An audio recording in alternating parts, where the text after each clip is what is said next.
Hello and welcome to another episode of the Average Joe Football Show. I'm your host, Joe Fair. Thank you guys so much for tuning in to another episode of your second cousin with those weird teeth favorite football podcast. And I'm that's joined you. once again by my illustrious producer. That's you to Joe me. Thiessen. No, we're not. You're not my second cousin. I'm not your second Basically, cousin. you are. No. Basically, you are. I'm not. Not even basically. If you want to, we're basically first cousins. No, we're not basically second cousins. Okay. And I don't have weird teeth. That wasn't for anybody. That was just You supposed have to be weird tooth. that was just supposed to be a random thing, and we were just supposed to move on from it. You weren't. I'm not going to be here next week. You weren't supposed to. So last week, Joe wasn't here. We didn't have an episode. Joe's just taking over the podcast at this point. And that week that he left, the day episode 60 released, I booked a trip to BC. Yeah. A British Columbia. last minute trip to BC at the end of this very month.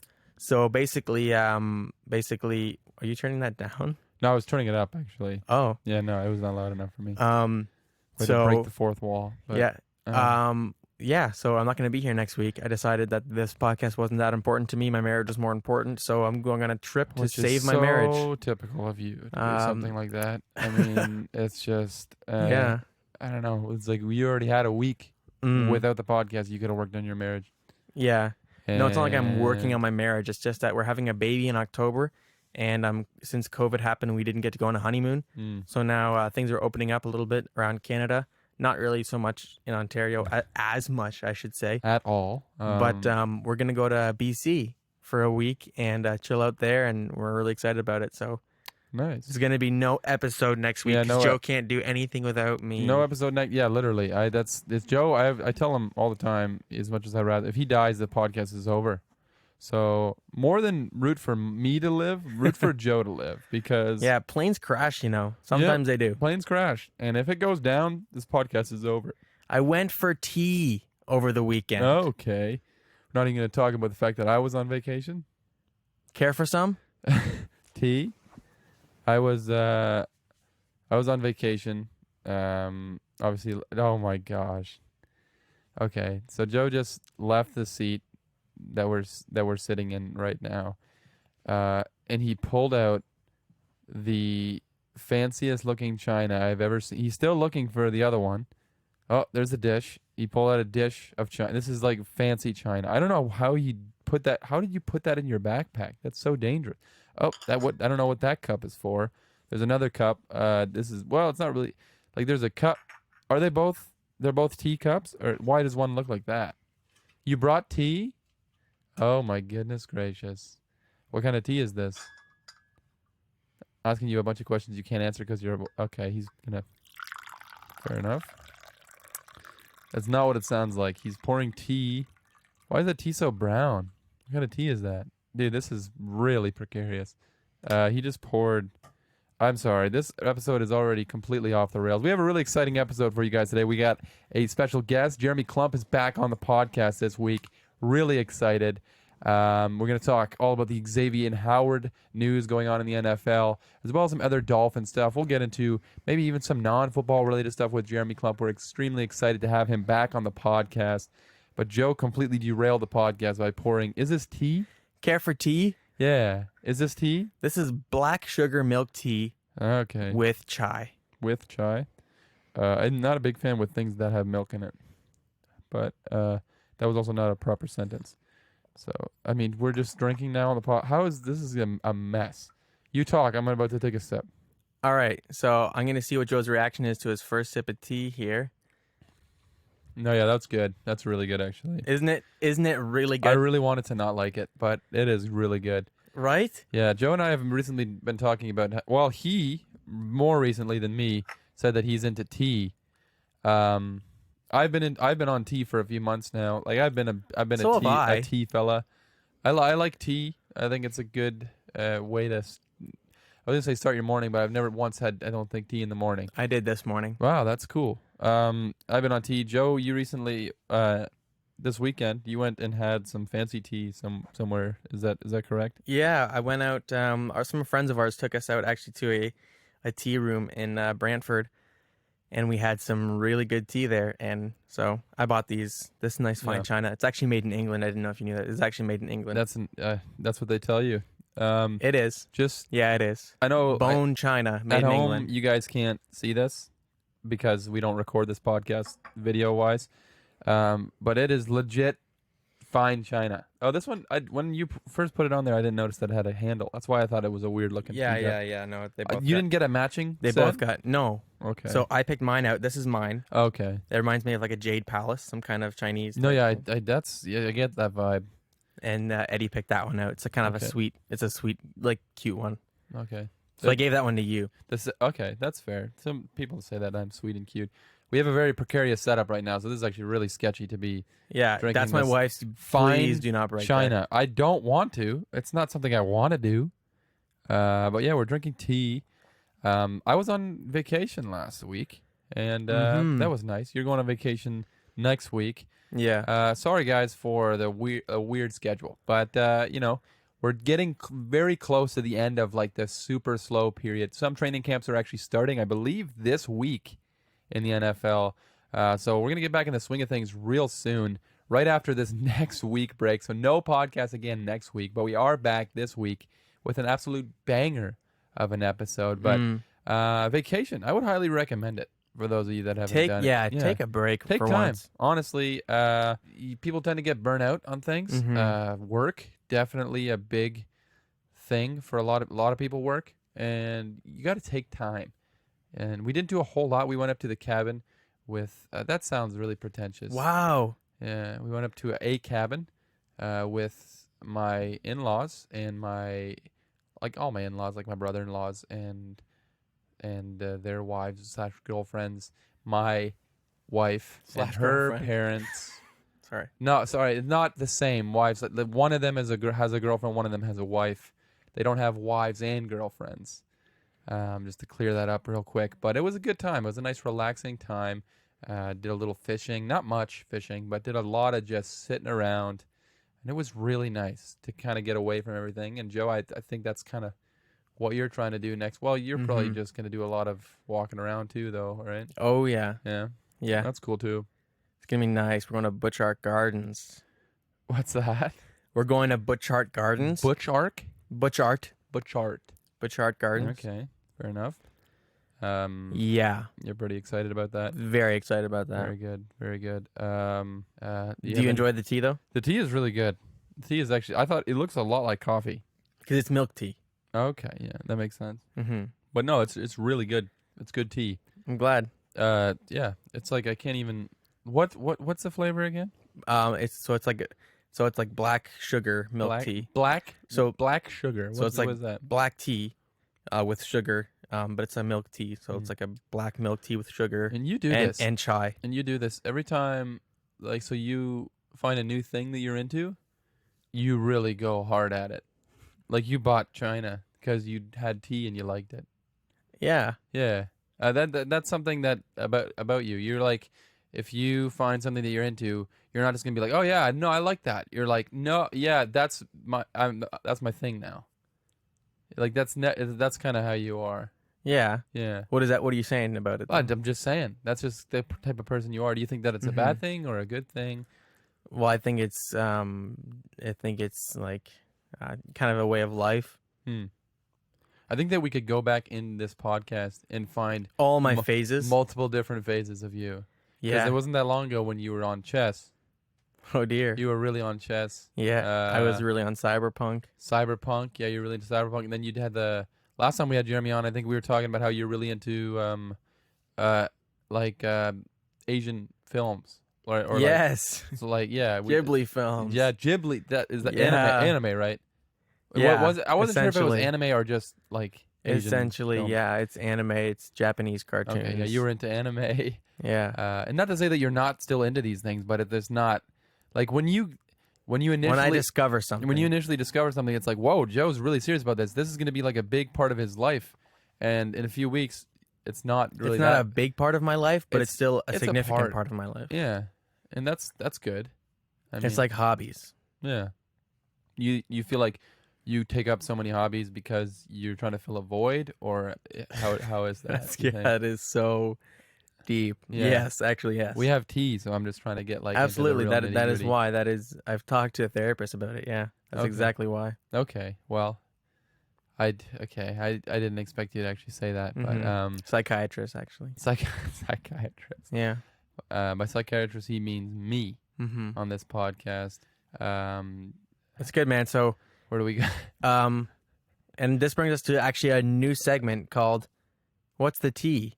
where we actually talk about the biggest rumors in the NFL right now, and the biggest Okay. like gossip, kind of like drama, Okay. like in the NFL right now. So, Okay. Joe, take it away with the scoop. What's the Alright. scoop? That was totally uncalled for. Well, the biggest news is I don't want to talk about it because we're waiting for Jeremy Klump to come on the podcast and talk about it. But Xavien Howard, trade rumors. Ooh, that's juicy. Hasn't reported to Dolphins camp. Doesn't seem like he intends to report to the training He's camp. not showing up to camp. And if he does, he's going to be mad about it. He's not going to be happy. He's not going to be a happy camper. Wow. Yeah, so we're going to talk about Jeremy on that. You know, he has inside information, Jeremy Klump. Not a lot of people know that, but he's legit. He's got real insiders. He knows what's going on there in the Miami Dolphins organization. So does he know Dan Marino? Well, I think he knows of him. Okay. I'm not going to say that he's his friend, but maybe an acquaintance. So, you know, he's a man on the inside. He's a guy that's going to let us know what's going on with Xavien Howard, what's going on with the Dolphins. Why have they not given a new contract? Why does Xavien Howard want a new contract? Is it just the contract? Is there something else that's involved? Will he be traded? I don't know. Jeremy Klump's going to tell us if he'll be traded. We'll have a little bit of discussion. It'll be a good time. But and if I'm going to be honest, I think this is going to be our big break. You think so? Mm-hmm. This is the one. This could be I it. think so. The key to your big break is to have it happen and then take a week off. That's the key, I think. Totally. Yeah. That's exactly what's going to happen. It's a comeback. Unfortunately. Yeah, they're going to be like, "Oh, wow, this podcast is really big." And then next week it's like, "Wait a second. Where are they?" Yeah, exactly. And then we're going to come back having made even more money than we are. Obviously, we're making like we talk about hand over fist. But this is going to be like we're going to double that in this episode, and it's all because of Jeremy Klump. Yeah. The man, the myth, the legend. But before we get to Jeremy Klump, why don't we just jump into the news?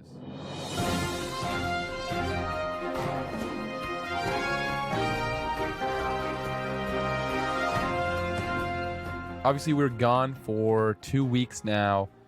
So news has kind of piled up a little bit. Not like a whole lot because it is, like we talk about on every episode, Joe. It's going to be a long one. No, I was going to say it's a slow part of the it's a slow part of the off season right now. Goodness gracious, Joe. That was we practiced. My mind was practiced this. My mind was completely other places at that time. Well, we could tell. It's a slow part of the off season, so there's not like game-changing news, but there is a few news items that happened while we were gone. We're going to go over some of those things before we jump into a fantastic conversation with Jeremy Klump. First up in the news, we got Tom Brady in the news this week because Ian Rappaport reported that Tom Brady played all of last year with a fully torn MCL in his knee, which seems almost fake. That is actually insane to think about. An MCL, WebMD says that an MCL injury, having a torn MCL, increases your risk of hyperextending your knee or having your knee completely bent backwards. So if your ACL is torn, your risk of those things happening is tenfold. And Tom Brady played all of last year apparently with that knee injury, which he originally sustained in 2019 with the New England Patriots. As if Tom Brady didn't already have enough reasons to be impressive, what he did last year in Tampa Bay, going to a brand new team, away from Bill Belichick, winning a Super Bowl in his first season away from the New England Patriots. He just had to like sprinkle this little bit on top. He's like, "Oh yeah, by the way, my knee didn't even work last season," and I even saw him run. Yeah, and you do that in football occasionally. Yeah. How do you do that with a torn MCL? I think you can. I guess like this is just for keeping your knee station. Like I think any other position, if he had played wide receiver, if he had played running back, anything, I think he would have not played last year because that's like a torn MCL, that's not a joke. Like, that's a season-ending injury. But because Tom Brady, he doesn't run a whole lot. He's a very stationary quarterback. That's literally how he's made his money, from in the pocket. He was able to kind of play through that. He was wearing a knee brace for like all of last season, and he won the Super Bowl. Yeah, he beat the best quarterback in football, Patrick Mahomes. He beat him on one knee. Oh wow! Which is just, I mean, I don't know. It's crazy. I mean, Tom Brady has already proven that he's the greatest of all time, and it's just little things like, things like this that show how incredibly competitive he is. A lot of people at his age would have said, "All right, that's a wrap for me." Like, he had been struggling with these knee injuries in New England for a while, and like a lot of people would say, I think my career is just over. It's a wrap." But Tom Brady's like, "No, I'm just going to play this season on this torn MCL. I'm going to play really well, win the Super Bowl, and then just get surgery in the offseason," which is what he did. He got surgery to reconstruct his knee. The Tampa Bay Buccaneers could be facing fines, however, according to Mike Florio from Pro Football Talk, rather, the Tampa Bay Buccaneers could be facing fines for not letting the league know about Tom Brady's injury. So, really? Yeah, because you have to report injuries. There's an injury report every week for every team. Goodness! You got to know about the injuries going in, and this happened a while back with Brett Favre when he played for the Jets in 2008, 2009, something like that. Brett Favre was playing with the New York Jets. They never reported that he had an injury. I don't honestly remember what the injury was, but it was a pretty significant injury. They never put it on the injury report. They were fined like tens of thousands of dollars, the New York Jets. And then Brett Favre wasn't even there the next season, which was pretty funny. The Tampa Bay Buccaneers could be facing fines, but Tom Brady just finds another way just to say, "Hey, look how good I am at football." He didn't need to do that. Didn't need to show us how good he was at football. We already knew. It was already impressive. But now he did it on one knee. Speaking of Patriots or former Patriots or current Patriots who want to be former Patriots, Patriots wide receiver N'Keal Harry asked for a trade. This was a little while back, but like we said, we haven't had this podcast for a couple weeks now. He's had 414 yards receiving in 2 seasons, 4 touchdowns. He's not going to be a guy who's going to get a big return. N'Keal Harry, it's been kind of common knowledge he has not really worked out in New England. He was a former first-round pick, the 32nd pick, I believe, in the draft 2 years ago. Hasn't really panned out. Bill Belichick has struggled tremendously to draft wide receivers. We've seen it. It's been a tough, for a team that is so good at developing talent, for a coach that's so good at developing talent. He's also the GM there in New England, and I think this is kind of something that gets overlooked at times. Is Bill Belichick, the coach, probably the greatest coach of all time. Bill Belichick, the GM, probably not one of the better GMs in the NFL. And that's kind of might be a little bit of a hot take, but he's struggled in recent years, and we'll see how he does this year with some of the free agent signings and draft picks they brought in. Mac Jones in the draft, see if that works out. But if you go and specifically the wide receiver position, the receivers that have been drafted in Bill Belichick's era have a lot of them just absolutely have not panned out. There was a couple years ago, so in 2008, Bill Belichick drafted Matthew Slater. He ended up being a special teams player, one of the best special teams player in the NFL, consistently good, like consistent Pro Bowler at the special teams position. That's a good draft pick. It was in the 5th round, so you can't ask for much more. And then he drafted Julian Edelman in the 7th round, another good pick. Nothing too, nothing much to say there. I mean, that's a good pick. A 7th round receiver who just recently retired, and one of the greatest receivers in New England Patriots history. Then he drafted Brandon Tate, who was fine. But after that, these are the players that Bill Belichick has drafted at the wide receiver position. It's been Taylor Price in the 3rd round in 2010, Jeremy Ebert in the 7th round in 2012, Josh Boyce, Aaron Dobson, 2013, Jeremy Gallen in 2014. I've never heard of that name in my life. Devin Lucian in the 7th round in 2016. Malcolm Mitchell, who showed some flashes at times, but I think struggled with a lot of injuries. And then Braxton Berrios in 2018, and then N'Keal Harry in 2019.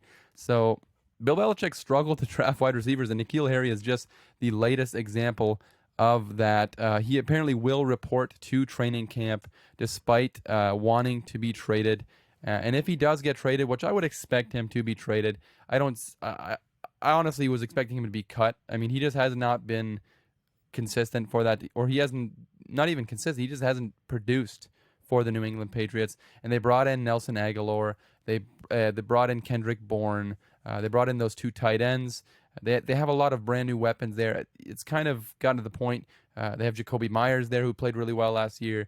That N'Keal Harry just doesn't have a spot on that roster anymore. And if he does get traded, it will probably be for like a conditional 7th round pick that ends up not turning into any pick, because he probably won't make the roster on the team that he gets traded to, because he's just not very good. He doesn't create separation. Pro Football Focus said he was open the second least, 99th, I believe, out of 100 wide receivers in the NFL when it came to getting open. He can't get open. He can't create separation.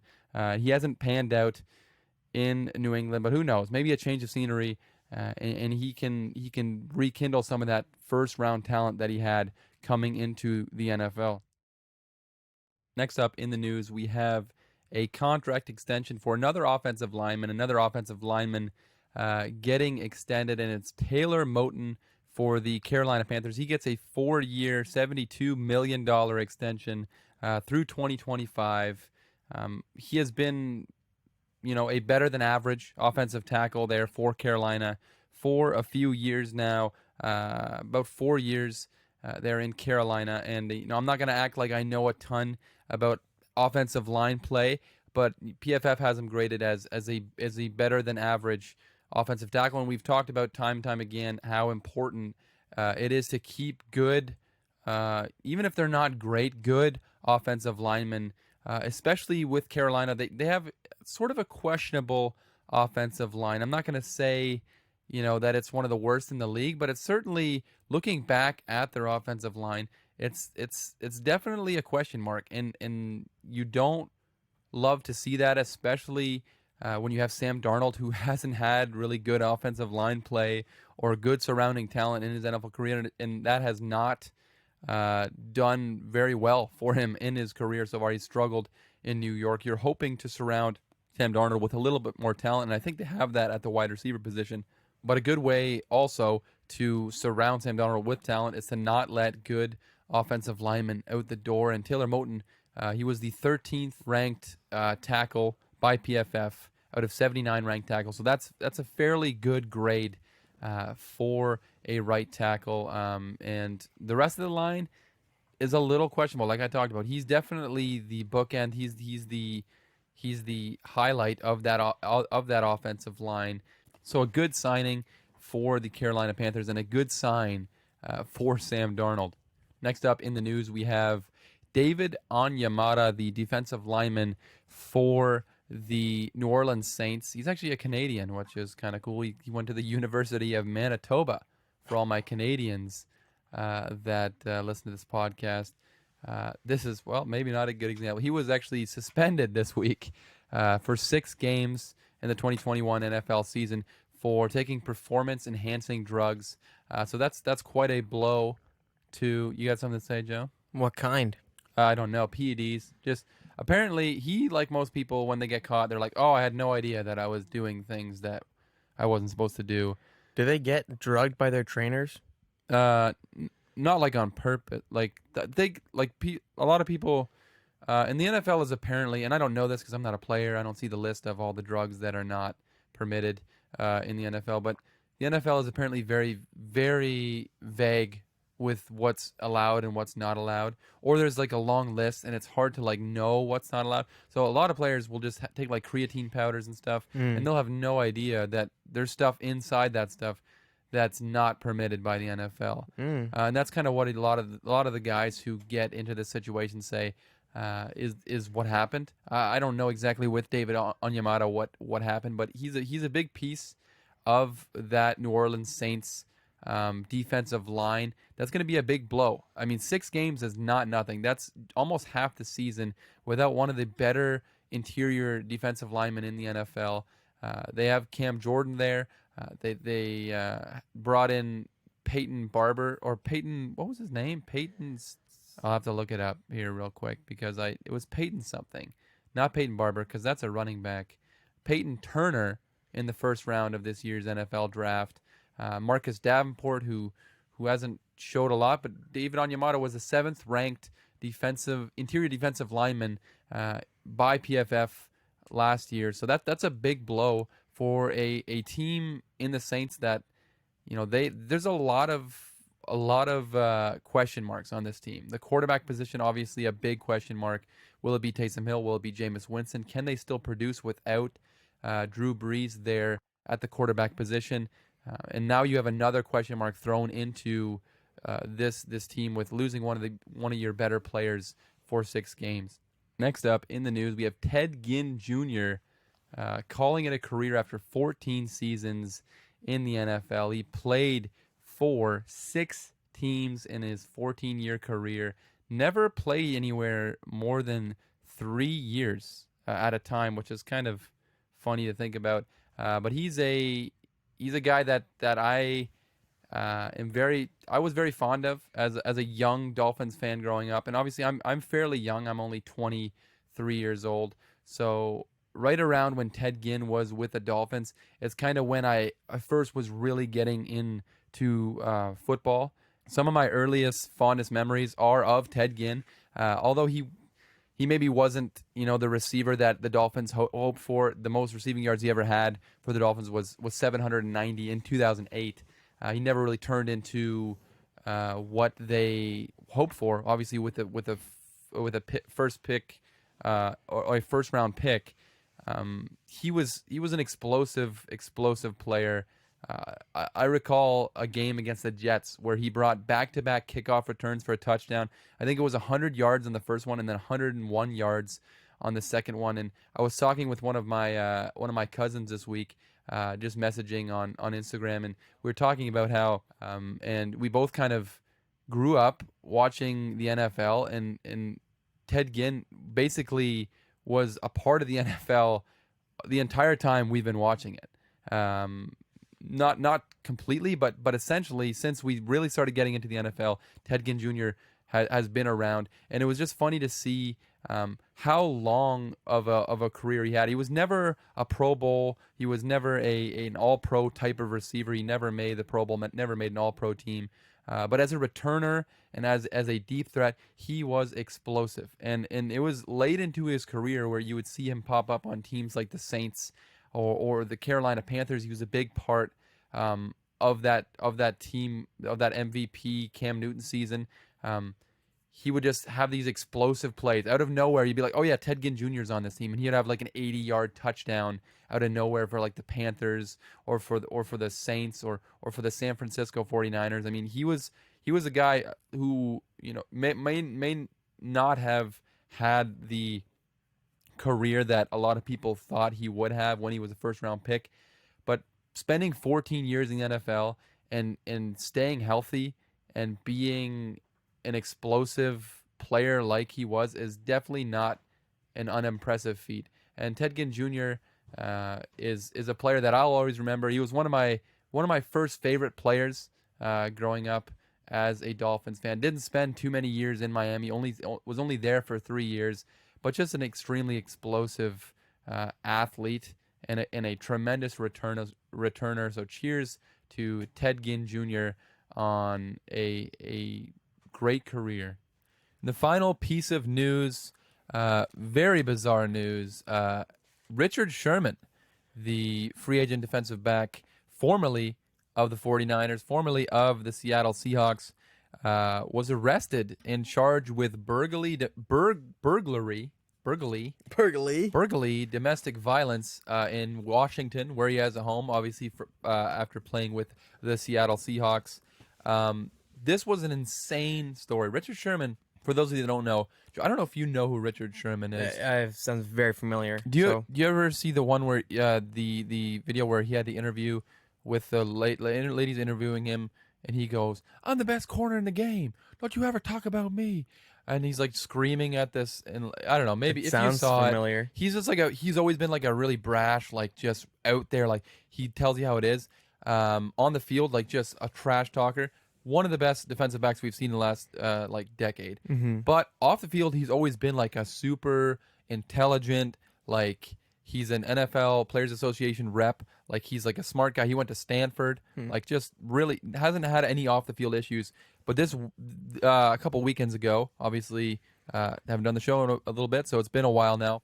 But there's video of him trying to break into his in-laws' house, and he's slamming on this door, like he's like trying to get in there. He's screaming. I think he's saying "come through" or something. That's what you say when you want to like fight something, like, you know, come through, right? That's what you say when you want to fight. And apparently he got into a car accident. He ran his car into a construction site where construction workers were working. This was at night. Rumors are that he was drunk. He ran away from his car. Wow. Ran to his in-laws for some reason. Was super mad, trying to punch through the door. His wife called 911. Basically was saying, Nice. yeah, he's like Bless drunk, he's high. Good He's sneeze. threatening us. He's threatening to kill himself. It's like just an insane What the heck? situation. And then the police had to bring in a canine unit to bring him down because he resisted arrest. And obviously, a football player, it's tough to bring him down. It's kind of nice that they use the canine unit and not something more severe. So they have to get dogs to bring him into an arrest. Like, What? And he was just like, oh man, it was just a ridiculous, and it's crazy because he's such a respected like player in the NFL. He's on podcasts. I think he has a podcast with Chris Collinsworth. Like just a super intelligent, well-spoken, like really good dude. And this just came out of nowhere. And it's really sad to see. And you hope that it's not CTE related. You hope that it's not like concussion related. But you know, there's a lot of situations like this of players with mental issues, and whether that is fame related, whether that's money related, whether it's concussion related, it's not something obviously that we like to see. And Richard Sherman, he issued an apology on his social medias. It reads, and I quote, "I am deeply remorseful for my actions on Tuesday night. I behaved in a manner I am not proud of. I have been dealing with some personal challenges over the last several months, but that is not an excuse for how I acted. The importance of mental and emotional health is extremely real, and I vow to get the help I need. I appreciate all of the people who have reached out in support of me and my family, including our community here in Seattle. I am grateful to have such an amazing wife, family, and support system to lean on during this time." End quote. So Richard Sherman, there was just a few weeks ago rumors that he's potentially returning back to Seattle, looking for places to play this season, 2021. You hope that he can work through whatever he's going through. Thoughts and prayers with Richard Sherman. He's such a fun player to watch. And like I said, well-spoken, incredible. He's on podcasts. He's with PFF all the time, Chris Collinsworth. Really good dude. You hope that he can get through this and hopefully, you know, potentially come back to playing in the NFL. But obviously that's the least of his worries right now. But that wraps up the news that we all missed in the last 2 weeks. So without further ado, why don't we go over to a fantastic conversation with our good friend, Jeremy Klump from The Fin Fanatic. Great dude, great conversation. All right, ladies and gentlemen, he is currently the site expert at Hail Florida Hail, covering the Florida Gators. He's also a contributor at The Fin Fanatic, where he puts up fire content every week. Constantly, it's fire. He's been on the pod before. You guys know him. He's also a fantastic Twitter follow at Nutty Professor, where he's now verified. Are you kidding me? Welcome to the podcast for the second time, Jeremy Klump, the Professor. How's it going, man? Oh man, it's going good. I gotta correct you though. It's Nutty X Professor. Nutty X Professor. Don't forget Sorry, that yeah. X. But yes, I Can't am forget that verified X. now. Which honestly, it sounds so dumb. Like such a little blue check mark could mean so Yeah. much. But honestly, it's pretty cool, dude. It's so different being on Twitter now. Like before I hit send now, I really overthink some things too. I don't want to you don't want to go at people too hard now that I'm verified and stuff. You're a big deal now, man. You're I a know big deal. it's pretty cool, but yeah. So I think you're gassing me up a little too much on those Dolphins articles, but I appreciate it. Just having fun, Dolphins Twitter is an interesting place to be. So it's been a lot of fun dropping articles. I feel like no matter what I say, something can cause some debate. So it's been fun. Oh, 100%. If you're uploading any sort of football content, especially, I feel like you got to be prepared for a ton of backlash. But I think you do an incredible job. I like reading your articles, and I know you do a good job like shooting back at some of these hate comments sometimes too. That's entertaining to watch at times too. But you've had a lot of things to write about recently. Obviously, the news around the NFL right now. Xavien Howard. The Dolphins, it seems like they always find a way to get into the limelight. Somehow, it seems like there's every offseason, there's like one or two Dolphin stories. And it's just like, for a team that hasn't been very successful in many, many years, they still find a way to get in the spotlight. And this is how it's happening this year with the Xavien Howard situation. Obviously, we've known for some time Xavien Howard is unhappy with his contract. Really, since before the season ended, we figured he would want a contract extension. But it kind of went quiet there for a little bit. And then mini camps started. He didn't report to the mandatory mini camps. And now we've been hearing with Mike Silver's report from NFL Network that Xavien Howard is unhappy, and there's a lot of trade chatter is the way that he put it. I'm just wondering, Jeremy, as someone, you seem to be very plugged in within the Dolphins organization, within other people that are plugged in. What exactly, for those who maybe don't know, haven't kept up with the offseason quite as much, what is going on? Is it is it just purely numbers? Is it purely just a contract situation with Xavien Howard, or is there something else involved here? Yeah, so I think one thing that's really interesting, and a lot of Dolphins fans kind of just like have a disconnect where they say, oh, the Dolphins just need to give him more money and it's going to be good. Like, don't you think they would have done that already if that's all it was? Like, it's pretty simple what they could do. If they wanted Xavien Howard to be extended or not extended, his contract to be redone and stuff, it's so simple for them to do. And one thing that I reported that I heard was that it was more along the lines of wanting to be paid more than Byron Jones. That's what it seemed like, someone told me. So it's almost like a respect kind of thing. And then, I don't know if you saw, Omar Kelly was on Finside the NFL with Reason, and he said it's not even money anymore. It's more about respect now. Like Xavien Howard and the Dolphins, it's all about respect. So I think it's honestly, I wrote this today or the other day, but I think it's fractured. I think the relationship is fractured, and I don't think they're going to repair it. I really, the words that I get, and knowing that there's some teams that even sent them some trade offers already. I know some people said that that's not true, and I'm stirring the pot. And then Mike Silver came out and said that there are teams that are interested. Like, I don't know how to do this anymore with Dolphins fans other than just being blunt. Like, the Miami Dolphins aren't this team. I've said this before. They're not this team that's like everyone walks in, they're like, welcome to Miami. Here's a lollipop. Everything's great. Like, things are not great right now with Xavien Howard. I mean, I just don't get like how fans don't understand. Even Brian Flores mentioned it in his interview during minicamp. He said things, I think the word he used was, I might be wrong here, but he either said unique or complicated. Yeah. Meaning that Xavien Howard just signed a recent contract extension, and now it's hard to renegotiate and go from there since he already signed a recent one. So he wasn't there. Flores brought it up. Now we have these reports from NFL Network too, confirming things that I've said. It's not good. It is not good, especially this close to training camp. I don't know how people don't understand this either. I kind of mentioned it before. It's like, oh, they'll get it worked out by training camp. They've had, you just mentioned it, after the season, they've had so long to get it worked out. It's not some magical fairy tale where they need potion to get the right thing to make it work. Like, they know what each side wants. Like, all they have to do is sit down in a room and work it out. Clearly that hasn't happened. So it's ugly in my opinion.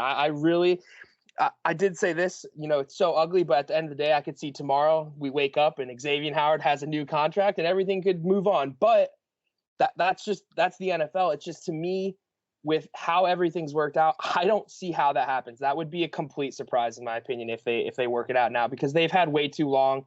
He's not happy. He's posting cryptic things on Instagram. I mean, it's pretty obvious the writing's on the wall and what's going to happen. Yeah, that's kind of what what I had kind of been wondering, if it's more than just a obviously it started as a contract thing. And when we know, based on reports out of beat writers out of Miami, that Xavien Howard wants to get paid more than Byron Jones, which is it's fair. Obviously, he is a much better defensive back at this moment than Byron Jones. He's produced when healthy at a much higher level than Byron Jones has ever produced.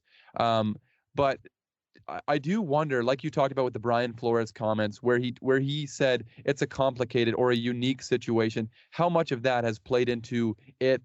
Really, the dial being turned up to like the nth degree, where it's no longer a situation that looks like it can be fixed. Where there's now maybe a respect issue now between Xavien Howard and the front office. And that was kind of my next question: is do you think that it can be fixed? Do you think that that this situation is salvageable for the Dolphins, for Xavien Howard? Do they want it to even salvage it at this point, or what do you think in regards to that? I would say one thing, that money always talks. So if the Miami Dolphins decide, you know what, we can put up with all his crap right now, we need him. I mean, money's going to talk. All they have to do is pay him more money. Yes, it's a respect thing, but same thing goes to Xavien Howard where money talks. He could be as mad as he wants at the Dolphins, but if they come out and they say, you know what, here you go, highest paid corner in the NFL, here it is, you think he's going to say no because he was mad that he got slighted a little? I don't think so. But again, the Dolphins would have done that already if they were going to do it. I don't see why they're going to wait till the first day before training camp. That makes no sense. All it causes is drama and turmoil for your team. And owners and GMs and coaches, they don't want that. So I don't know. I really don't know if it's going to be able to be repaired unless they just throw him the big money and they all just swallow like their pride, because that's what it's become, in my opinion. I think it's more of a pride thing now too. It's almost like a Brian Flores versus Xavien Howard match where like both of them want to be like the alpha in the room, and they're both alphas obviously in their own way. I just feel like Brian Flores, he runs it that Patriot way, that Bill Belichick way, where it's like, listen, this is what I want to happen. And Xavien Howard, he's not that type of player. He pushes back. I mean, we've seen stuff before with him, like, so he doesn't want to do it that way. And I think it's turned into that where it's like, you know what, the money's not important right now. It's my pride versus your pride. So I don't know. I again, money talks. So if they offer him the big money, you never know. But I don't think it's going to get worked out. I really don't. That's kind of that was also a thought process that I had. How much of this is Brian Flores coming from the New England system, the way of doing things there? We've seen them time and time again, players up for contracts or players not satisfied. They'll ship them away at the drop of a hat. And there's really good players they shipped away. Chandler Jones. We've seen Jamie Collins. We see them with Stephon Gilmore right now. There's a contract dispute going there. You wonder how much of that is carried over from Brian Flores' time in New England. Is it like just sort of a you signed a contract type thing? And I think it is a unique situation, like Brian Flores says, because it's not like Xavien Howard is on the fourth year of a 5-year contract. You know, he signed the contract. What was it? Not 5 even years. 5-year contract. Not even 2 seasons ago, right? It was before last season. 2019, 2020 are the first 2 years of it. This is the third year he's going into. So, and at the time, he was the highest paid defensive back in the league, and I think a lot of Dolphins fans kind of see it as when he signed that contract. You might recall he was going through a lot of legal issue, or there was some legal issues. There was an incident with a shooting or something, and his name was somehow involved, and he had struggled with injuries for a lot of his career. So some people are saying, hey, he didn't even really deserve that contract at that time. So why is he now not, just doing the Dolphins a favor when they clearly did him a favor at that point? Or do you think that they did him a favor at that point, or do you think who like it? Can we see it from both sides, or is it just clearly the player needs to get paid? We should always root for the player. I think that's kind of a disconnect we can have sometimes. Is you don't want to root for the billionaire owners, but you also want your team to succeed. You want your team to have good contracts. Like should we root for Xavien Howard, or should we kind of not root for Xavien Howard?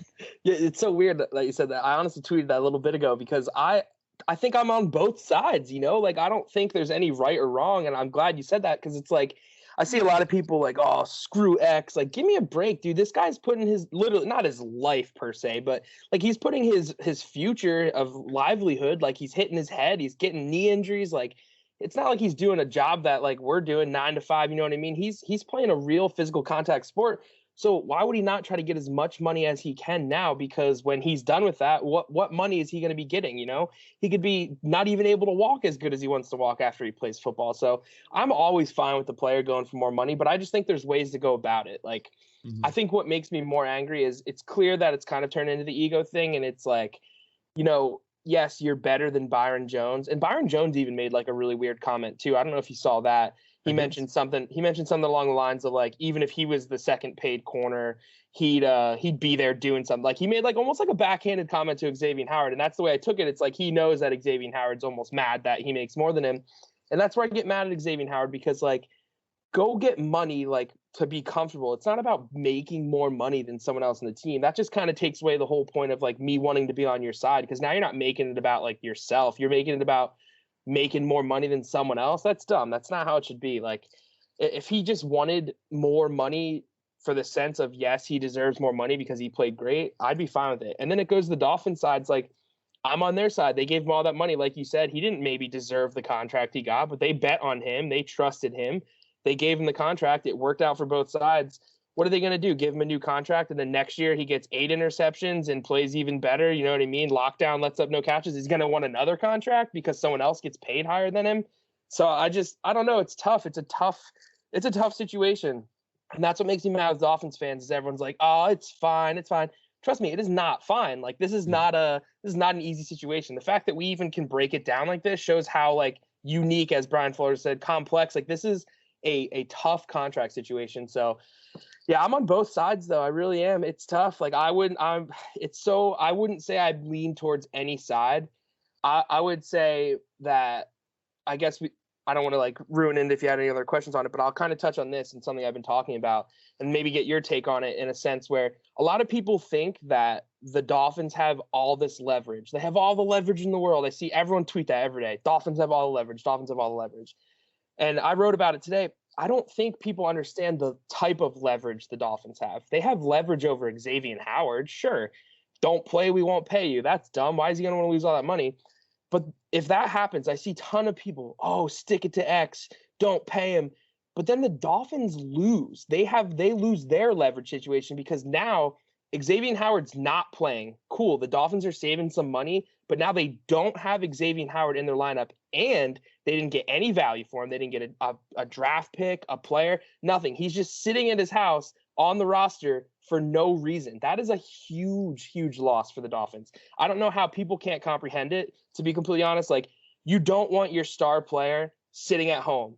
At the end of the day, you don't want it. And if he doesn't want to be there, then you need to get something for him. Like, so that's the thing that I've been on too. It just makes me so mad. It's like the leverage thing. I honestly think Xavien Howard has leverage over the Dolphins right now. I think he could easily force his way out of Miami. Mm-hmm. He could do exactly what Jalen Ramsey did. And I was arguing with someone today that, that's not a thing. That won't happen. I don't know if people just forgot about this, but Jalen Ramsey wanted a trade, wanted a new contract. Wouldn't happen. Then he wanted a trade.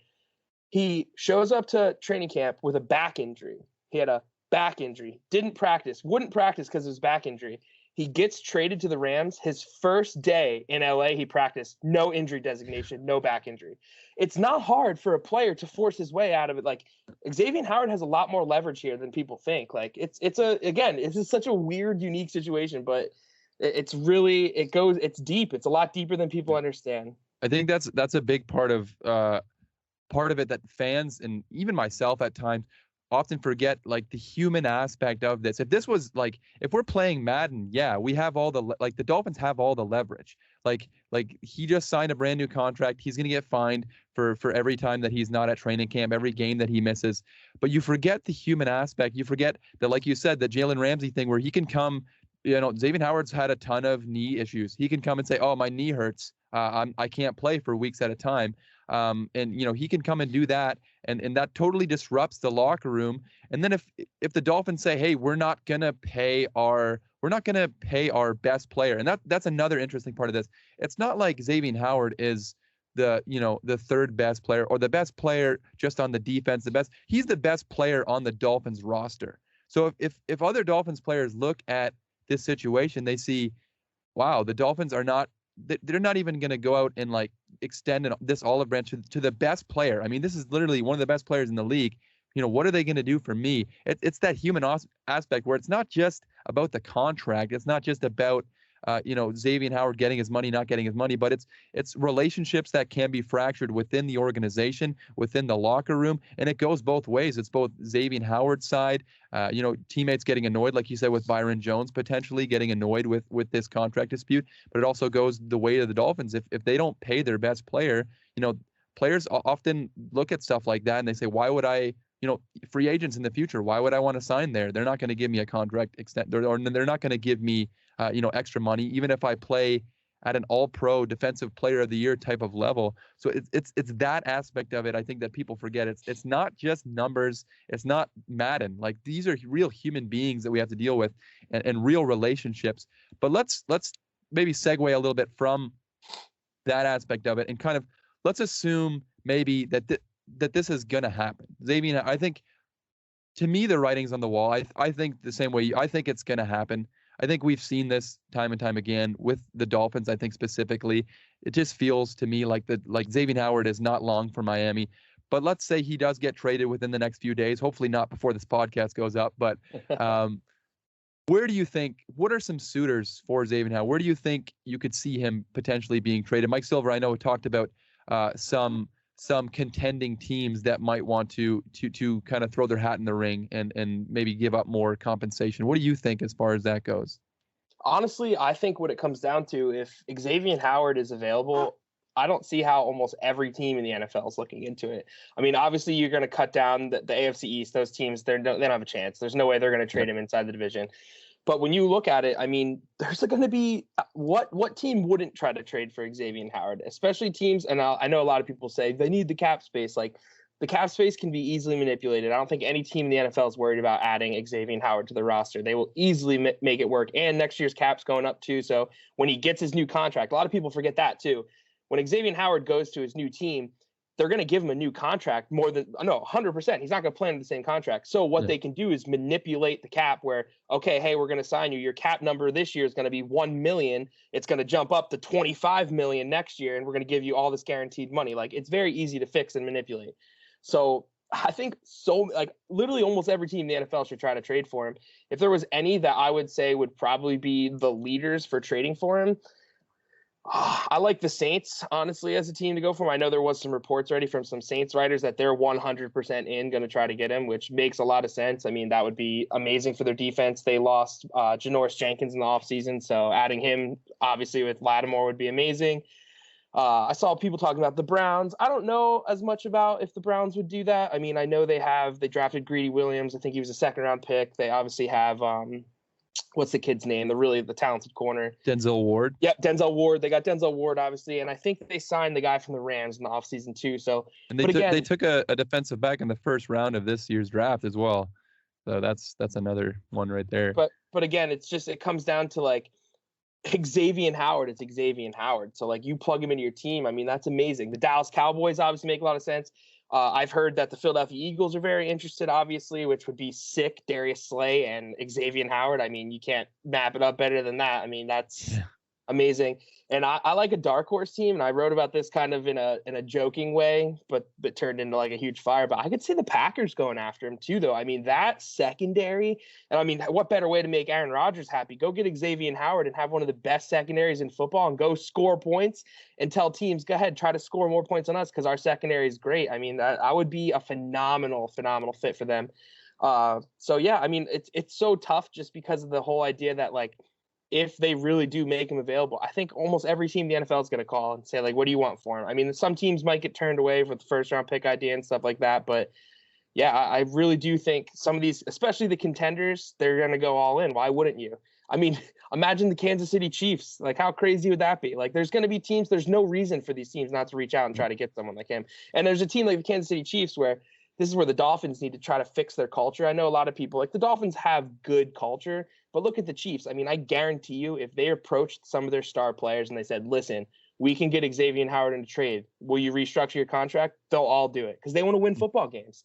So again, I just see any contending team will go after him. And even some of the teams that are like on the cusp, like someone like the Indianapolis Colts. I know they don't have a first round pick technically because they gave the second that could turn into a first for Wentz. But I mean, imagine them adding him to the roster. It's just like it's crazy to me that like people don't think that there's going to be a market for him. I see a lot of people saying, "Oh, the Dolphins aren't going to get anything back for him." No, they're definitely going to. Like their teams are going to go. They're not going to get the Jalen Ramsey haul, but they're going to get a haul. Teams are going to want a player like Xavien Howard. I mean, what, he's 28 years old, coming off 10 interceptions. So yeah, I honestly, it's so hard to just like pick one team, but I would say if you told me to pick right now which team is going to trade for Xavien Howard, I'm going to say it's going to be the Dallas Cowboys. That would be my pick. Wow. All right. I like that. That's not a name I've heard too much, the Dallas Cowboys. But that makes sense too. Another team with a struggling defense, a secondary that's definitely lackluster. They're missing a lot there. A lot of people thought they would take Patrick Surtain there in the first round of the draft. He ended up getting snatched up by the Denver Broncos. That's a really interesting one. I didn't even think about the Dallas Cowboys. Think about that defense with him in there. How nice that would be. They got studs on all levels then. Oh yeah, they would have probably one of the best turnarounds we've seen from a defense with Dan Quinn there as the defensive coordinator. But Jeremy also wrote about this exact topic. He's got an article called 5 Creative Trade Scenarios for Xavien Howard. If you guys want more information on who you think potentially could be traded on, go read that article. It's a great article. Another aspect of it, so we talked about where he could get traded. I'm curious what the haul for him would be, what the compensation for a guy like Xavien Howard would be, because we saw a few years ago with Jalen Ramsey and then Jamal Adams, defensive backs tend to get a lot in return. Now this is maybe a little bit of a unique situation. He is a little bit older than Jalen Ramsey and Jamal Adams, so I'm curious what the compensation for Miami would be. Yeah, so I think it gets tough again. We keep going back to that unique word, but it honestly makes too much sense for the situation. It's going to be tough. The new team obviously is going to give him a contract extension. But again, that contract extension is going to be unique for that team still too, because they're still getting on the contract that he had. So they're going to have to mess around with some things. I think with the idea that they'll have to pay him big money, the idea that he's obviously injury prone, he has some off-field issues that have obviously been a thing. I don't in any way, I see a lot of people saying if they don't get 2 1s, don't trade him. Like, I don't see any scenario whatsoever that they get 2 1s. I really, truly don't. I think the most they could get is a 1 and like a good player. And I think the best deal they can get is a good starter, borderline elite player in like a second, that's what the creative thing that I went to. I like some of those ideas of adding a player like Chandler Jones, and I'd take a second round pick, but then you add Chandler Jones, a guy who's had 19 sacks in a season, 17 sacks in a season. Like, I like the idea of adding the player just because I hate the whole, get the draft picks, build through the draft. And then Dolphins fans are like, we don't want to get rid of X, then we have Noah Igbenogany. It's like, well, do you want to build through the draft or not? Because Noah Igbenogany is a first round draft pick. So do you like the idea of building through the draft, or do you like the idea of adding the player? Like, which one is it? I don't know how Dolphins fans don't see that. I see a lot of people that are like, no, we don't want to trade Tua or X. We want to build through the draft. Like, if we get rid of Tua in the deal, this is for the Aaron Rodgers thing. If we get rid of that and Aaron Rodgers comes, we get rid of X, then Noah Igbenogany has to start. And it's like, well, if you think Tua is going to be good in year 2, why isn't Noah Igbenogany going to be good in year 2? It's like, yes, I know he had a rough rookie season, but it's like, it drives me crazy that people want to build through the draft, but then act like, oh, well, that guy's a bust. The Dolphins missed on him. It's like, well, then that doesn't feel very good if you want draft picks. So I like the idea of like a good player, borderline elite player and a 2 for him. But I mean, teams get desperate. I've had this idea. I said this on another show. If you look at like the Eagles and the Sam Bradford situation, that was one of my favorite situations in the world. The day they drafted Carson Wentz, obviously I was a huge Carson Wentz guy before the whole Philly thing even happened. And I said, they drafted him, and I said, Carson Wentz will start week 1. There's a 0% chance Howie Roseman is not starting Carson Wentz week 1. I got trashed for it. People like, no way, Bradford's going to start. I said, they're trading Sam Bradford. 0% chance Carson Wentz is not the starter. And training camp starts. I'm like, oh, man, this stinks. Like, Sam Bradford's going to be the starter? Like, I really thought they were going to go Carson Wentz. Boom, 1 injury. Teddy Bridgewater goes down within what? I think it was 3 days. Yep. First round pick for him. I think it was a first and like a third for Sam Bradford. So maybe they're waiting for a team like a contender that thinks they're going to make a Super Bowl run, loses a player in training camp, and then they get even more for him. So maybe that's how everyone gets their 2 first-round picks, but I just don't see it other than if something drastic like that happens. Yeah. I think a first-round pick for Xavien Howard would be a steal, honestly. Like, I know he's incredible, but he's not having 10 interceptions next year. I mean, he's had some years where he's been injured too. Like, what if he gets banged up right away next year? I think if this situation has been as ugly as it looks like it's been, it's the Dolphins would be smart to get as much as they could for him. If that's a second and a great player or a first and a good player, it's worth it. I'd do it. For sure. And you can talk about draft picks and, the Dolphins fans oftentimes obsessed with draft picks, but there comes to a point where you can't just accumulate draft picks. You got to get good players. You got to have good players. You can't just win the draft every year. Chris Greer's done a really good job maneuvering the draft, but that only gets you so far. Like you talked about with bringing in a player like Chandler Jones over maybe a first round pick, you get a player who's proven. And eventually you got to start winning games. And that's another aspect of the Xavien Howard thing where it's frustrating to trade the best player on your team because you'll get draft pick compensation. You'll get quote unquote a haul for Xavien Howard. But eventually you just got to have good players on your team. You got to win games. And that's going to, we'll kind of switch gears on that a little bit. I just want to talk about the Dolphins in general. And the Dolphins have changed quite a bit since we last talked. I think we last talked just before the draft.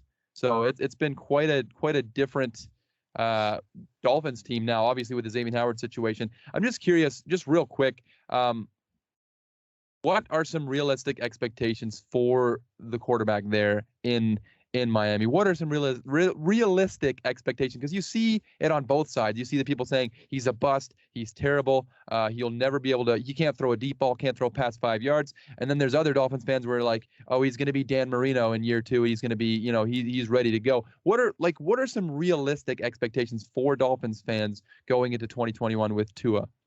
Yeah, I somehow get looped into both of those sides every day when I'm literally dead center in the middle, which I always love. I think one of my favorite things is I could tweet something about Tua, and I screenshot and send it to some friends every now and then. It's like, oh, you Tua stan, and the next tweet's like, you're such a Tua hater. And literally within 1 minute of each other, those tweets get sent to me, and like that is incredible. So I stand right in the middle where like obviously Tua needs to get better. I don't know how people think that just because he had like this okay rookie season, it means he's going to be great. Like, no, he needs to progress. And same to the people that think he stinks because he had this okay rookie season. Like, that's not how it works. Like, the NFL is in, I think someone said it's like this microwave society in a sense where like everything wants to be quick and done instead of doing it the right way. It's like, it's crazy to me. So if I'm the Miami Dolphins or a Miami Dolphins fan, I think what I would want to see from Tua, I kind of wrote on this in a way and I'll touch on it in a sense. It's like, I want to see Tua win football games. And I don't want to see Tua win football games where he throws for 215 yards and 1 touchdown and the Dolphins win a defensive game. I want to see Tua throw for 325 yards, 3 touchdowns. In the fourth quarter, he was 4 for 4 on 3rd down, game-winning drive. Like, Tua needs to take over football games. And I think one name that comes to mind, and some people might not like this, but you don't want him to be Alex Smith in a sense, where Alex Smith he's a good quarterback. Like, no one hates on, you know what I mean? Alex Smith is a good player. But Alex Smith is not that guy that you're like, every Sunday we have a chance to win because of Alex Smith. Like, I want Tua to be that guy like year 2 where we're going into year 3 and everyone's thinking, well, we can win games with Tua. We know that Tua can be a guy that can win us football games if we need him to. So I think that's a big one for me. It's not necessarily stats in a sense. I just want to see him win games. Like, I want him to be the guy. I want to, after watching a game, I want to sit down, have a beer and be like, damn, that like Tua that was impressive by Tua. Like he truly, Miami wouldn't have won that game without him. That's how I want it. So that's a big one for me. And I also think it goes hand in hand where if he starts getting in like a rhythm where he can win football games, I want to see him be aggressive. And I know people will give me those next gen stats where, well, according to the stats, look, he actually was aggressive. It's not what I mean. I talked about this when he threw those 5 or 6 interceptions the first day of minicamp. Everyone was freaking out. I love it. Like, that's what I wrote in my article. I want Tua to start throwing some interceptions. Like, playing this safe way of football, that's not how you win games. You got to be aggressive every now and then. And that's why I think I love Carson Wentz so much. And he's probably one of the worst quarterbacks at knowing when not to be aggressive right now. But like that's what Tua needs to do, where, you know what? Devontae Parker is double teamed, but if you throw it high enough, he might go up and get it. Like, sometimes it's okay to take those risks. Like, a player like Brett Favre made a living off of being aggressive like that. you need to trust your arm. He has the arm talent. He doesn't have the arm strength per se as like elite arm strength, but he has more than enough arm strength, and his accuracy is so elite. So take advantage of that. Risk it. Throw a ball in a tight window. If it gets picked off, learn. Okay, now I know I can't do that. So I want him to learn like how to use his aggressiveness. I don't want him going out there throwing 4 interceptions and stinking it up in the game. But if he goes out there and he throws 2 or 3 picks in a game, and next week he corrects it and he goes out there 3 touchdowns, no interceptions, like that's what I want to see him do. Understand how to make his aggressiveness like effective in the NFL. I think that's huge for NFL quarterbacks. If they can go out there and teams have to worry, like we might have the perfect coverage here, but Tua doesn't care. He's gonna try to fit it in there. So get ready to go, like because there's nothing that beats the great coverage like a great throw, and I want Tua to be that guy that can make those great throws to beat the great coverage. And I guess the other one, this is kind of a cop out. I want to make him I want to see him go through the whole season. He's got these injury concerns. I guess that's kind of been not talked about as much. Dolphins fans hate to accept the fact that Tua has injury concerns, but I mean, this guy's been injured a lot in college. He had the crazy freak surgery, obviously, that injury in college, but injured again his rookie season. I want to see him not on the injury report the whole year. There's the difference between bumps and bruises and stuff like that. Like Tom Brady sometimes on the injury report, bumps and bruises. Tom Brady tore his ACL. Everyone gets injured. But I want to see Tua push through this year. I want to see him play every game. I don't want him to miss games with injuries because the only thing that missing games with injuries does is let those Tua haters get a little more room to say, well, look, now he's not playing again. And then think about if Jacoby Brissett comes in and wins a game, if Miami's struggling, oh, maybe Tua shouldn't play. Like he can shut up everyone if he plays all the games, wins games, and he gets aggressive. I really think he can. Okay. Yeah, that's great. So basically, just staying healthy, aggressiveness, and just taking over games, kind of like he did against Arizona there against Kyler Murray last year. That was really the only game I felt like last year where he kind of took initiative, and he was the reason why the Dolphins won the game. And I think I agree with you 100%. That'll be huge in year 2. And I think the reason why Tua, has been so hated on, you see a guy like Justin Herbert for the Chargers. I think that's a big reason why he was so impressive last year. Justin Herbert was really impressive. Maybe not in the win column so much as other quarterbacks, but you see a guy like that, and it immediately turns the focus to Tua and saying, "Hey, why wasn't he like that? Why wasn't he like that?" Well, quarterbacks take time to develop, and I've talked about many times. I still believe in Tua. I don't think but he'll be Dan Marino by any stretch of the imagination, but I think. People don't understand just how bad the receivers Tua had at times last year too, like just and how much the receivers did not fit what Tua does best. And this is something I've been thinking about a lot lately. If you look at who the receivers were on the Dolphins last year, Devontae Parker, Preston Williams when he was healthy, Mike Gesicki, all really good receivers. Preston Williams maybe not at the level of the other two, but what do they do best? They get contested catches. That's their best thing. They have great hands, can go up and get the ball. Tua's never been that guy. That was Ryan Fitzpatrick. He's the guy who throws the ball into double coverage. He's the guy who takes risks like that. Tua's always been the type of guy who he wants to release the ball really quick. He wants to get guys in space. And now they've brought in guys like Jalen Waddle, guys like Will Fuller, guys like that who I think will do wonders for him this year. So I think Tua will see some improvement from him this upcoming season. I think you're on the same boat. What do you think, just real quick, before we get into the final little thing I want to talk about here, what do you think about the Dolphins this season? And you don't have to give away, any predictions you want to keep secret or whatever, but just what's your kind of vibe? And if you want to do, a playoff prediction potentially or a record prediction, go for it. But if you want to keep that for an article in the future, I understand that too. But what's kind of your feeling on the Dolphins in 2021? So if I was putting money on the Miami Dolphins to make the playoffs or not make the playoffs, I would bet that the Miami Dolphins do not make the playoffs this year. I think a lot of people are expecting a little too much from second-year players, which is funny. We go back to the whole Noah Igbenogany Tua conversation, but there's a lot of other second-year players on Miami's roster that need to take leaps that people aren't really talking about much. I mean, what is it? Is it 4? Yeah. 4 offensive linemen 3 are 2-year jumps. One's going to be a rookie. And the center, I mean, I don't know. I know a lot of Dolphins fans love to see the glass half full, but Matt Skura is like not good. And I know everyone says, well, he was good in 2019. Like, it is 2021. Like, I don't care about 2019.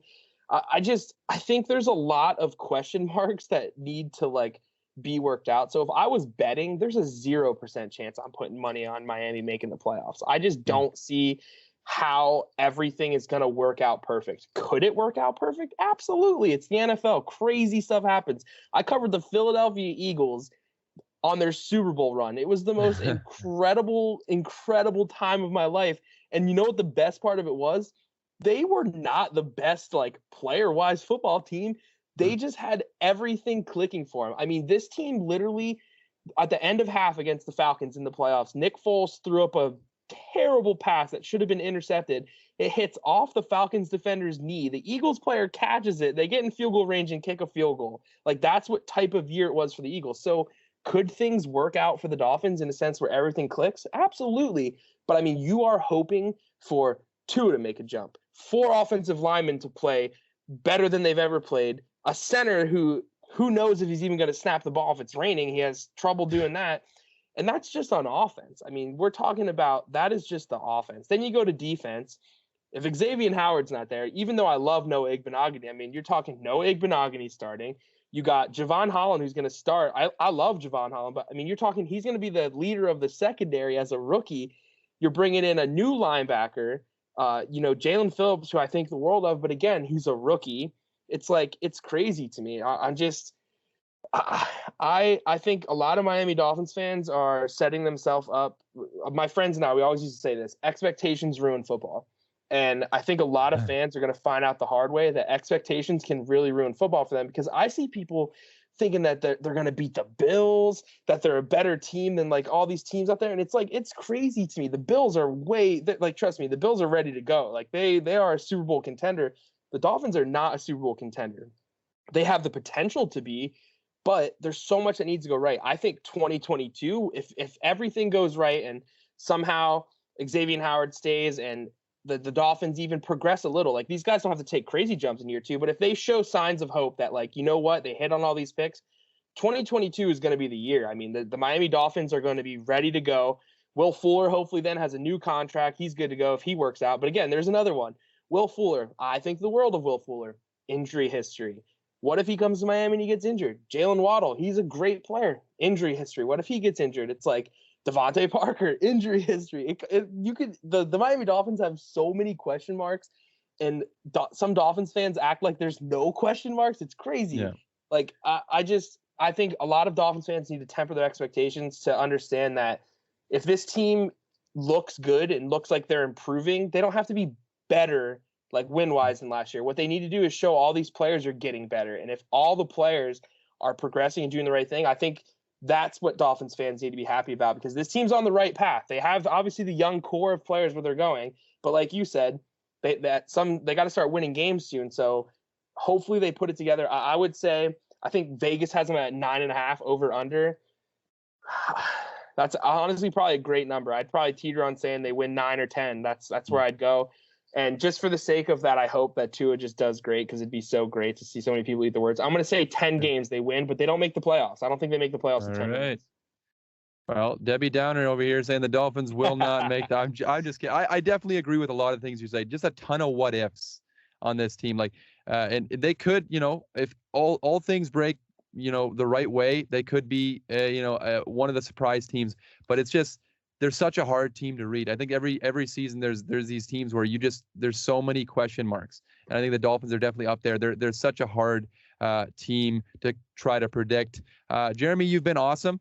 Real quick before you go, a new segment that we're starting with all the guests that we bring on. You're the first one to experience this segment. We're gonna call it Quick Hits. Football hits. Get it? All right. I'm just going to give you a bunch of questions. Some are football related. Some are not football related. I just want your quick answer to these questions. You're okay with that? Are you down with that? Works for me. All right. We'll get you out of here real soon, and then you can, I don't know, maybe get some shut eye now that the kids are asleep. First question. Which Alabama wide receiver do you think has the most receiving yards in 2021? Henry Ruggs, Jerry Jeudy, Jalen Waddle, or Devontae Smith? Who has the most receiving yards? I'm gonna go with Jerry Jeudy. Jerry Jeudy. I thought Jerry Jeudy as well. I really think that he's a really talented receiver. I think he's going to have a bounce back year. I'm actually upset you asked me that way because I was gonna say John Mechie. Is that how you say his name? Yeah, Alabama's receiver. Actual Alabama receiver. Yeah, we'll have to get into that on the next college episode of this podcast. Question number 2: Kyle Pitts, your boy, over under receiving yards in 2021, 850 receiving yards. Under. Okay, so he's going to be tight end rookie season's pretty crazy. He's going to be a bust. Yeah, Vegas has him at 775, but I knew that you loved him. I want to see how crazy you were going to go. 775, I'd still probably take the under. I don't think people realize I think Mike Ditka's the only tight end ever to go over 1,000 as a rookie. Yeah. So, I mean, it is the Atlanta Falcons. I'd say 800 is the number where I'd feel the most comfortable. A lot of mouths to feed there too in Atlanta with Calvin Ridley. And who's the guy? Russell Gage. That's the other guy there. And Hayden Hurst. Yeah. That guy there. Okay, next question. More likely to win MVP, Matthew Stafford or Carson Wentz? Oh, this is cruel. So this isn't going to be a quick answer because I actually have a really cool Matt Stafford tidbit quick. One of my best friends is a diehard Bears fan, and I talked to him yesterday, actually. We FaceTimed, and he's like, you know what I'm intrigued to see? What if the Detroit Lions didn't actually suck and it was just Matt Stafford who was like good stat wise, but just wasn't a good leader to make them good. And I was like, whoa, what if he goes to the Rams and he's just not good? And I was Jameis like, Winston. That'd be so crazy for me. But more likely to win MVP, I'm going to say that's pretty easy answer. It's going to be Carson Wentz because he's the best quarterback. And he's going to be back, and I can't wait. Yeah, we know you love Carson Wentz. Vegas has Stafford at the 5th best odds at plus 1,400. Wentz, 12th best odds. That's impressive for Wentz. 2,200. 12th best after that crappy year? That's insane. Considering last year. I would take Matthew Stafford personally, but we don't got to get into that. What's more likely, Houston Texans winning 5 games or LeBron's new Space Jam movie is actually good? Well, I'm going to see Space Jam with my family this week, which I'm so excited. I'm a big Space Jam fan. Very good. But the original, so we'll see how it goes. However, I did see a good tweet that said, listen, all you 30 to 40-year-old men who are complaining about Space Jam, this movie's made for kids, not for you. So It's actually a very good way to go look at it. But my daughter is so excited to see it, so she's going to be the judge. She's obsessed with Space Jam. So if she says she likes it, then I'm going with it. So I'll come back to that answer. But I don't think the Texans win 5 games anyway. So. Okay, very, very good. I agree with you. In the grand scheme of things, people arguing our movie is good, our movie's bad. If you had fun watching a movie, that means it's a good movie for you. Let's not overthink it. Next question. More wins in 2021, the Jets or the Eagles? Ooh, that's a good question. These are hard-hitting questions, Jeremy. Come on. I'm going to say the Jets. I'm going to say the Jets win more games. Whoa, the former Eagles. I think the Eagles have a top 5 pick. Wow. All right, attacking his former team that he used to cover. I think Joe Flacco ends the year as a starter for the Eagles. I know you're not very high on Jalen Hurts, but come on, man. Eagles, that's why. Trust me. Okay, I see. Right now, the win total or the strength of schedule for Philadelphia is the easiest in the NFL. I don't know if you saw that. They have the easiest strength of schedule. They play the NFC, so that's a big part of it. Yeah. So that could help them out, but we'll see. Next question. What's your we see on Instagram, I've seen on Twitter rather, you're always at the smoker, you're barbecuing things up. So what's your go-to Friday night barbecue meat or whatever it is? What's your go-to Friday night barbecue food? Friday night, which means I don't have much time to prep it, so I'd say I'd go some type of smoked chicken, probably chicken lollipops. I don't know if you know what those are. Chicken lollipops. I don't think I've ever heard of that. So it's a drumstick, and you cut the tendon out, and you pull the knuckle off, and you pull it down the meat, so it looks like a lollipop, and the bone's a stick. Oh my goodness. Oh, those are great. So I like those. Those are quick and easy. But if I have a lot of time, my go-to would be pulled pork's the best. There's nothing like smoking a pork butt for 13 to 16 hours. And there you go. Very good. Love that. I would probably go steaks or burgers. I'm a big steaks and burgers guy. Love that. Odell Beckham, overrated or underrated? Overrated and a team killer. Ooh, okay. Look how good Baker Mayfield did without him on the field. Whoa, he wants the ball. He makes you feel bad if you don't throw it to him, and it's all about Odell 24/7. He is the worst team player I've ever witnessed in my life of football. He's horrible. Worst team Wow. player. He doesn't I care didn't- about anyone on the team but himself. I did not know this part of you. I would have maybe talked more about this if I would have known this. Oh, I'm a but big Odell hater. oh no, I'm almost on the opposite side. But Oh. we'll move on to the next one. Josh Allen, overrated, underrated? Underrated. I think he's gonna win MVP this year. Wow. Okay. I don't Yeah. like to hear that as a Dolphins fan. He's incredible. He's incredible. No, his jump last year was just outrageous. And you know what's cool? I touched on Tua. You know, Josh Allen is the perfect blend of aggressive, wins the games. You know what I mean? Yeah. Like he fits exactly what I want to see in Tua. Like he will throw the ball. He's not afraid to throw an interception. He's also not afraid to put his body on the line to win the game. So I love Josh Allen. Good. He'll make those boneheaded plays, but he's also going to win you so many games. Yep. And we talked about him a lot on this podcast. Xavien Howard, overrated, underrated? Are we talking Dolphins Twitter or NFL? You could take it wherever you want. I'd say in the NFL, he's underrated mainly because he only got one Defensive Player of the Year vote with 10 interceptions. That's terrible. In Dolphins Twitter, I'd say he's overrated because people think he's better than Jalen Ramsey and like the top corner. Like he's not better than Jalen Ramsey. All right, jean jackets, overrated or underrated? Jean jackets. I don't think I've worn a jean jacket since I was like 8 years old. So I'm gonna say underrated. Then we should bring him back. I gotta start rocking. Yes, that's what we've been saying on this podcast for a long time now. I might go buy a jean jacket like tonight now, just to rock. I don't know how I do it. A jean jacket, but now I kind of want to try. Dude, you got to try it out. Put on a jean jacket. I'm all about it. All right, I got a few more questions here, and then we'll wrap things up. Who would you rather have for the next 5 years, Lamar Jackson or Baker Mayfield? Oh, that's a terrible question for me. Not a fan of either. Ooh. I would say Lamar over Baker. Lamar's like more talented. I'm not a big Baker Mayfield fan. He has this weird little. Next time you watch a Browns game, watch him drop back to pass. For some reason, he'll take his 5-step drop and then he like fades 3 or 4 steps every time, and it drives me insane. I'm not a big fan of Baker Mayfield. All right, Lamar Jackson it is. Deshaun Watson plays his next snaps at quarterback where? I'm gonna say Philadelphia Eagles. I figured you'd say that. I'm starting to feel that 2022 turning. 2022? He will not play a snap this year. It feels like that's where it's going. The Eagles seem to be the favorite. It doesn't seem to be figuring anything out there as far as the legal situation. I think I might have said that on this show. I don't know. I might have said that. People can say what they want about Jeremy Klump. Say what you want. The guy, he has a tendency to say things that come true, and that's why we bring him on the podcast. Jeremy, you've said it all. Thank you so much for coming back on the pod. Looking forward to the next time you come on the pod. Thanks for taking time. You're a big time celebrity with being verified now. You appreciate you taking time out of your day to spend some time with us. One more question. One more quick hit question. Okay. Better Twitter follow, Fins or Die, or Sorty, as a lot of people know, or The Real Reason? That is a mean question. I had to put you in a tough spot. That's a mean question. I love both those guys. I'm in a group message with them. We text all day, all three of us. We are just us three. Those guys are my dudes, but I would say the better Twitter follow just because I'm a humor guy. Like Reason's great. He's got all his he's on point with everything he's saying. Like he knows the game. Sorty though is just I wrote an article about Sorty's tweet. I saw that.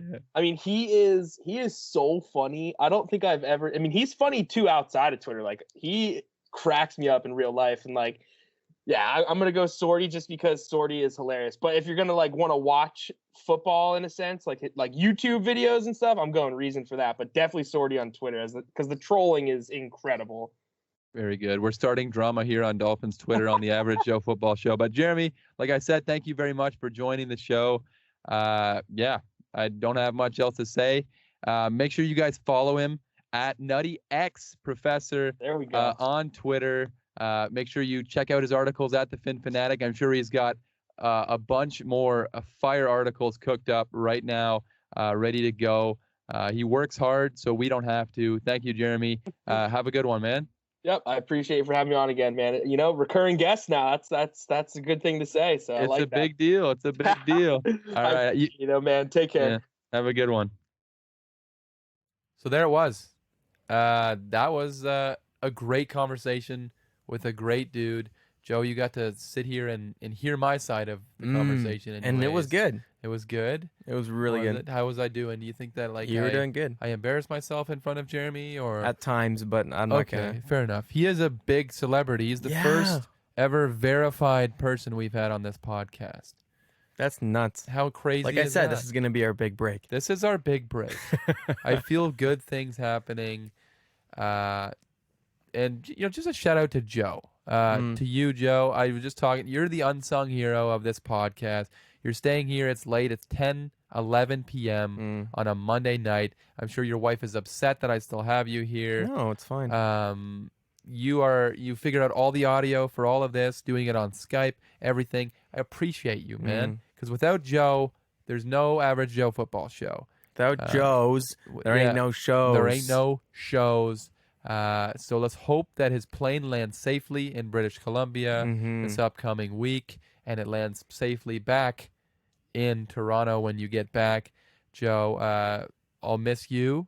I'll miss you. And we'll miss you guys listening to this podcast. Like we said, we won't have a show next week, but when we're back, we're going to be back fast and furious. We have legitimate, really exciting things coming on this podcast. People always say, hey, we got big things in the works. We have big things in the works. It's legit. We're not making things up. Really excited. The football season's We got signed. We got signed. To a label. Burton Snowboards, ever heard of them? Yeah. We got signed. Yeah, I don't know. We'll just have to stay tuned for the big news. It's not that. But we appreciate you guys. If you guys like the podcast, like we say, stop being selfish. Share the podcast with other people that you like. We could have had our big break probably last year if you guys wouldn't have been so selfish. It shouldn't have taken 61 episodes. I know. It shouldn't have taken 2 appearances by Jeremy Klump. I know. That's not what should have done it. Obviously, we're making a ton of money, but it's about the clout. We need the clout, okay? And we can't do that without you guys. But those of you that do listen, all joking aside, thank you for listening. Make sure you give us a 5-star rating on Apple Podcasts, or like it on whatever you're listening to this. Subscribe. If you subscribe, they automatically download on Apple Podcasts every week. All the hard work is over. And they automatically send you a T-shirt right to your door when you do that. To your door. We're not going to say what the T-shirt is. It's just going to be a random T-shirt. Doesn't even matter. Yeah, this was fun. I had fun. We had tea. We had vacation conversations. Jeremy Klump dropped some bombs. Some bars on us. It was a good time. We won't be here next week. Until next time, we will catch you guys on the next one.